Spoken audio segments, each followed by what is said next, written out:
He once claimed to have slept with more than 250 women a year while married. His voice made generations swoon, yet his most famous ballads were sung with a heart hiding something darker. Tom Jones wasn't just a pop icon, he was a walking contradiction.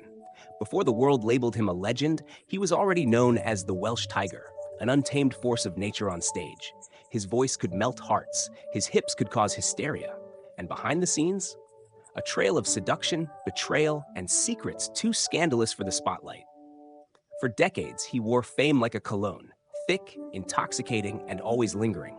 Women threw underwear at his feet mid-performance. Hotel lobbies turned into hunting grounds. Yet back home, one woman, Linda, his teenage sweetheart, waited, endured, and eventually faded into the shadows of his stardom. But there was one scandal Tom Jones couldn't charm his way out of: a child. A boy born out of an affair, denied publicly for years. DNA confirmed the truth. But the man who once sang "She's a Lady" refused to face his own legacy as a father. This is not just the story of a man with a golden voice. This is the story of lust disguised as love, of charisma weaponized for conquest, of the price of never saying no, and the women, the son, and the silence left behind. Tom Jones gave the world unforgettable music. But behind every song, there was always a woman. And behind every woman, a secret. And now, the loudest voice of the 60s may have left us with the most haunting question of all. What kind of man sings about love, but runs from it in real life? Born Thomas John Woodward in 1940 in Pontypridd, a small coal mining town in South Wales, Tom Jones came from humble, working-class roots. The soot, sweat, and sorrow of the valleys shaped a boy who would one day redefine masculinity on the world stage. His father was a coal miner, and his mother, a housewife, who recognized early on that her son's voice would not be confined to their narrow row house or the chapel pews where he first sang. By the early 1960s, the British invasion had begun. But while the Beatles were charming with wit and cheekiness, and the Rolling Stones were seducing with danger and rebellion, Tom Jones exploded into the scene with something more primal: pure, raw sexuality. From the very first notes of "It's Not Unusual," audiences knew this wasn't just another singer. This was a storm in a velvet suit. His style was unfiltered: tight pants, bare chest, gold chains glinting under spotlights. And that voice, deep, booming, sensual, turned every lyric into a promise or a threat. In the mid-60s, Las Vegas welcomed him with open arms, and he would become one of the defining figures of the city's showbiz glam era. At Caesar's Palace, women literally lined up to throw bras and hotel keys onto the stage. Some would pass out, some would scream, some would become lovers that night. But all the while, Tom remained legally and technically married to Linda, the girl he had impregnated at 16 and married shortly after. Their marriage was cloaked in contradictions: fierce loyalty on her part, open infidelity on his. In interviews, he would admit to sleeping with hundreds, maybe thousands of women, and yet claim that Linda was the only woman he ever loved. The media couldn't get enough. He was a headline machine. A man whose every move seemed to blur the line between artist and predator, seducer and husband, legend and liar. His image was carefully curated, a modern-day Casanova with the moral ambiguity of a rock god. And yet, behind the flamboyant costumes and chart-topping hits, another Tom Jones existed. A man who wrestled with the guilt of infidelity. A man who would one day weep over his wife's death and say he could never forgive himself. A man who sired a child out of wedlock and spent decades denying his existence. The cultural setting of the 1960s and 70s played a crucial role. This was a time of sexual liberation, of rebellion against norms. Stars were expected to misbehave. But Tom didn't just misbehave, he embodied temptation. He made it part of his brand. Where Elvis shocked and Mick Jagger teased, Tom delivered. Loud, physical, unapologetic. As feminism began to rise and challenge male dominance in entertainment, Jones's persona started to show cracks. Was his act empowering or exploitative? Was he a victim of the era's expectations or its most eager participant? And still, the music kept coming. Delilah, What's New Pussycat, She's a Lady, anthems that became part of the pop culture lexicon. Yet with every new hit came new affairs, new whispers, new headlines. By the 1980s, he had become both legend and cliché, the sex symbol who wouldn't grow old even as the world changed around him. It was during this period that the most damaging revelation surfaced. A son, Jonathan Berkery, born from a brief affair with model Catherine Berkery. Jones denied paternity until a court-mandated DNA test proved otherwise. Even then, he refused contact. A public idol who crooned about tenderness and love, yet rejected his own blood. This contradiction lies at the heart of Tom Jones's story. Not just the rise of a working-class boy to global superstardom, but the moral erosion that often accompanies fame. In a world eager for idols, Jones gave us what we wanted: passion, danger, and spectacle. But what did it cost? This video dives into that very cost. The unraveling beneath the rhinestones, the private guilt behind the public roar. Because the Welsh Tiger roared loud. But what happens when the roar becomes a whisper? When fame fades and the only voice left is your conscience? Tom Jones's rise to stardom was not the story of a gradual climb. It was a detonation. A voice like his, discovered too early to be contained, broke through every wall society tried to place around it. As a child, Tom had already begun performing in working men's clubs in Wales. He was expelled from school at 16, married his girlfriend Linda after she became pregnant, and began singing in local pubs while working manual labor jobs. But the voice, deep, thunderous, and charged with a raw sensuality, was too big for small-town stages. In 1963, a fateful encounter with manager Gordon Mills changed everything. Mills saw not just a singer, but an experience. He renamed him Tom Jones, crafting an identity that would become inseparable from lust, drama, and power. The breakthrough came in 1965 with It's Not Unusual, a song that didn't just chart, it erupted onto the international scene. Overnight, Tom Jones was no longer a Welsh crooner. He was the voice of seduction, and every woman in Britain, and soon America, wanted him. He became a staple on TV and radio, but it was in Las Vegas that Tom found his true kingdom. His performances at Caesar's Palace were unlike anything the Strip had ever seen. Sweaty, animalistic, electric. He wiped his brow with silk handkerchiefs and threw them into the crowd, and women fought for them like holy relics. He became the ultimate symbol of masculine excess. Powerful, untamed, untouchable. With the hits came fame, with the fame came money, and with the money came indulgence. By the late 1960s, Tom was no longer just a singer, he was a cultural event. What's New Pussycat, Delilah, Green Green Grass of Home, each song expanded his empire.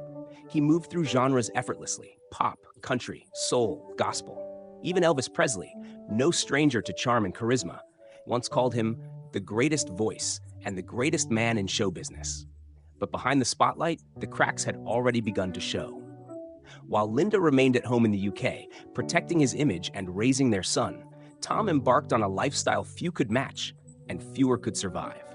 In interviews, he would later boast about sleeping with hundreds of women a year, describing it not as indulgence but necessity, the natural byproduct of being desired.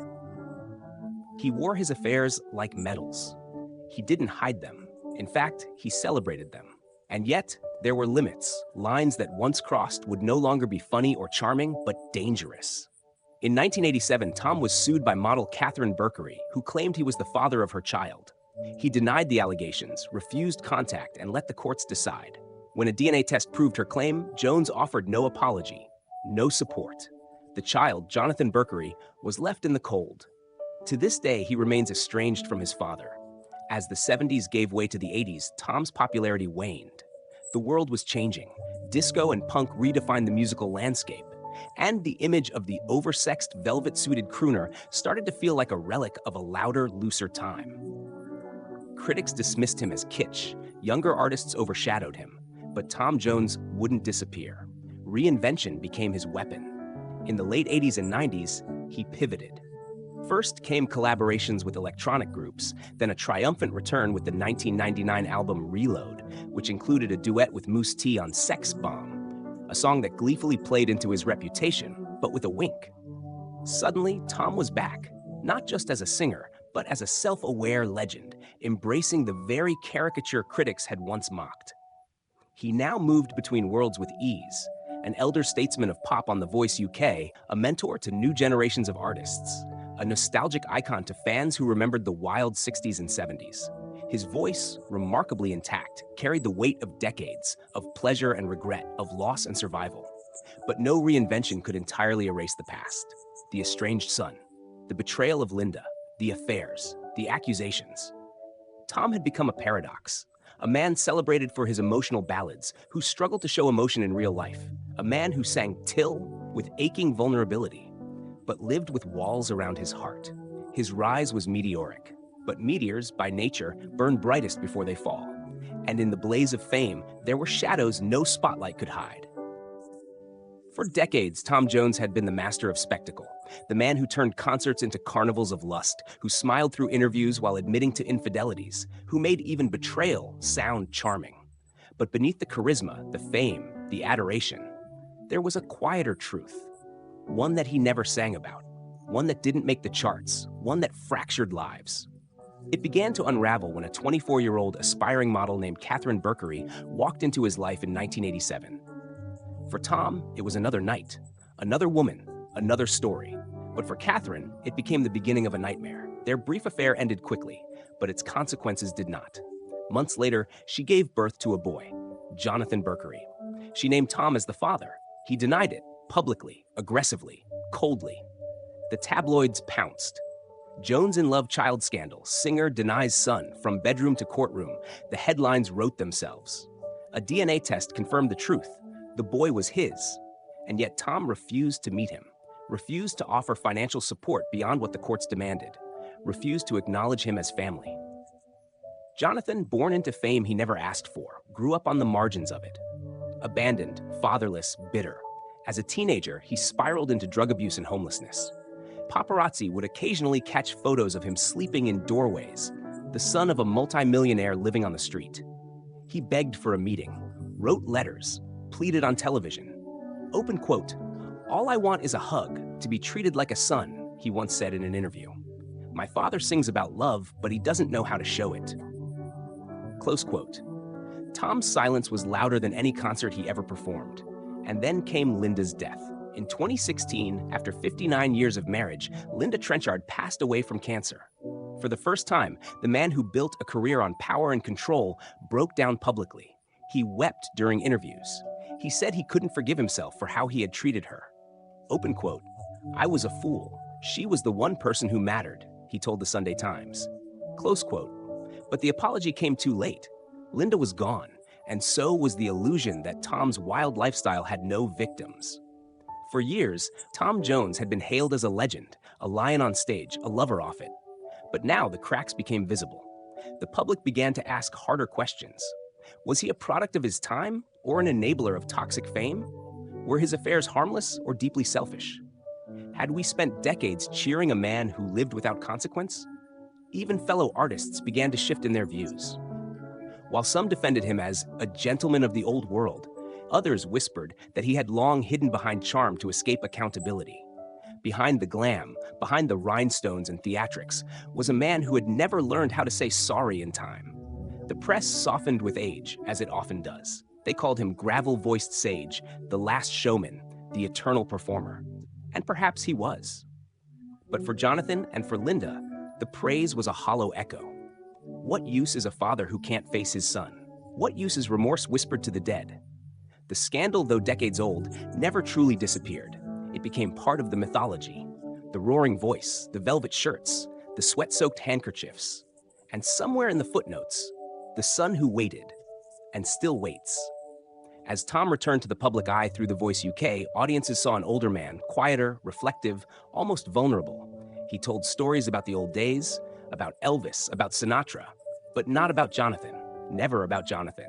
This is the part of the legend they don't print on vinyl sleeves. The part fans don't scream for.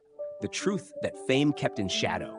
That even icons, especially icons, carry ghosts. Tom Jones gave the world everything. His voice, his swagger, his hunger. But in doing so, he took just as much. Love, trust, a child's right to know his father. And no encore, no standing ovation, no hit single can ever undo that. There's no denying it. Tom Jones is one of the most unforgettable figures in modern music history. His voice, once described as a volcano wrapped in velvet, remains one of the most distinctive ever recorded. His stage presence, energy, and charisma turned him into a global sensation. From working men's clubs in Wales to sold-out shows in Las Vegas, Jones's journey was nothing short of epic. But here, at Aussie Uncovered, Legends and secrets. We believe that legacy isn't just measured in records sold or awards won. It's also measured in the emotional wake a person leaves behind. Tom Jones built a career singing about love, pain, longing, and passion. And yet, offstage, he often avoided the very emotional truths he professed to understand. While fans adored him and critics praised him, real people suffered quietly in the shadows of his stardom, most notably his wife Linda and his son Jonathan. We do not condemn Tom Jones for being human. Stardom in the 60s and 70s came with a culture of indulgence, and many artists were swept up in the excesses of the time. But what separates a legend from a cautionary tale is whether they face the consequences of their actions or flee them. Jones's refusal to acknowledge his son, even after a court-confirmed paternity test, is more than just a personal failing. It's a stain on an otherwise luminous career. A man who could move millions with his voice remained silent when it mattered most.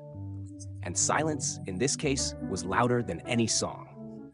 Then there's Linda, a woman who stood by him through scandal after scandal, loved him since they were teenagers, and endured a lifetime of public humiliation.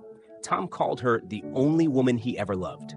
Yet for most of her life, she watched him perform love songs to other women while she remained hidden, alone, invisible, yet loyal.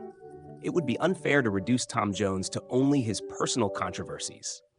His contribution to music is enormous. He helped redefine male sexuality in performance. He pushed boundaries. He brought soul to pop and pop to the global stage. Even in his 70s and 80s, he has continued to perform with a power that younger singers can only dream of. He evolved, adapted, and endured. But perhaps endurance isn't always triumph. Perhaps it's also about learning. And here's where Tom's story feels tragically incomplete. Because for all his wisdom, all his experience, and all his second chances, he never gave the one person who needed him most, his son, the most basic thing: acknowledgement. What do we make of a man who gave the world so much but withheld so much from those closest to him? Can we admire the art while confronting the artist? Can we sing along to Delilah, knowing that behind the passion was a pattern of betrayal? We leave those questions open to you. Some will say Tom Jones is a legend who lived on his own terms, unapologetic, magnetic, unforgettable. Others will say he was the last of a breed of stars who exploited their position and never had to reckon with the damage left behind. Maybe both are true. At Legends and Secrets, we look beyond the applause, because fame has a habit of burying what hurts. But sometimes, in the silence between the songs, the real story begins.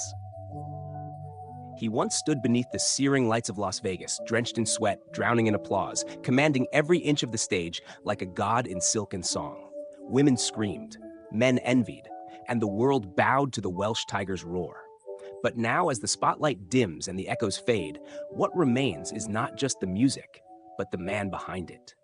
The man who once sang "Till the Day I Die, I'll Still Be Loving You" to thousands, while someone who bore his blood slept under bridges, unheard and unseen. Tom Jones lived as if time couldn't touch him. He was the voice that never cracked, the lover who never slowed down, the legend who never faded. But time, relentless, unforgiving, caught up with everyone, even the tiger. In the end, it wasn't scandal that unraveled him, but silence.